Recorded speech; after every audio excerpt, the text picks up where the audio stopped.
What's going on YouTube? Josh here checking in with another training video. This video is actually from the day after the last training video I posted, which was the pause squat and pause sumo deadlift session. And I just wanted to give a shout out to my little brother Chase for recording this. I appreciate that. So I'm actually going to do something a little bit different. I'm going to not talk about the training footage, I'm going to talk about training in general. So the topic of today's video is going to be about the two training variables, volume and frequency, and specifically as those pertain to upper body movements. So, if you talk to anyone who's been experienced in the game for any amount of time, and you're having some issues, say with your bench press, you have a lagging bench press, one thing that you will hear over and over and over again is simply bench more, right? You hear that all the time, and there's a lot of validity to that statement. You'd be surprised how much additional volume and frequency the upper body is able to handle, particularly as opposed to the lower body. These lifts are just not as taxing as, say, squatting heavy and deadlifting heavy. So I really hope that nobody out there is benching only once a week. I would say a bare minimum frequency for the bench press would be twice a week. And that's with the caveat that if you're benching twice a week, you're having dedicated upper body sessions, or even dedicated strictly bench press sessions. Now, ideally, I would say a bench frequency for your average lifter would probably be more like 3 times a week, and even some advanced lifters can possibly handle more like 4 days per week, but that's kind of pushing it.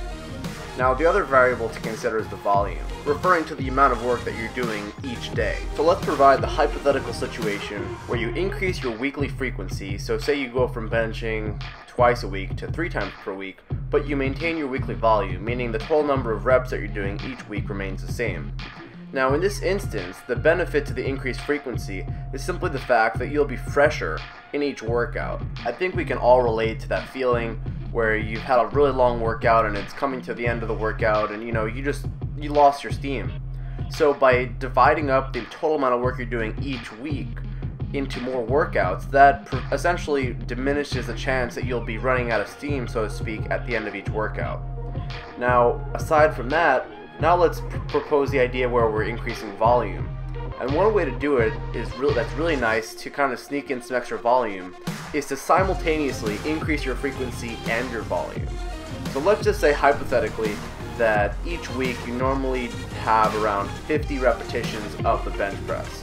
Now, I'm not talking about the training intensity because that kind of complicates the issue, and I only have a pretty short video of training footage to talk over. So we're going to assume that you're training at a constant intensity just for this example.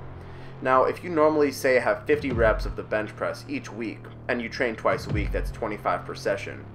Now, if you're slowly working your way up in both frequency and volume, you can go to, say, 3 days per week with, say, 20 bench presses per session.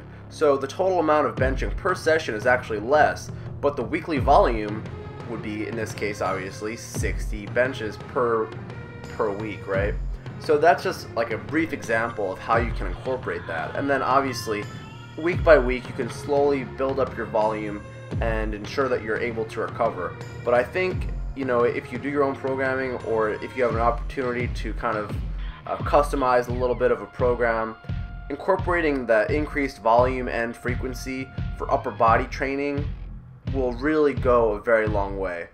The upper body just has a much greater ability to recover from workout to workout, and not to mention the fact that by adding that additional volume, it just gives you that many more opportunities to improve on your weakness.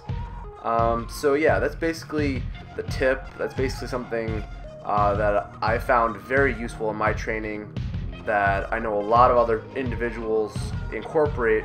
So I'd love to see how frequently you guys train upper body.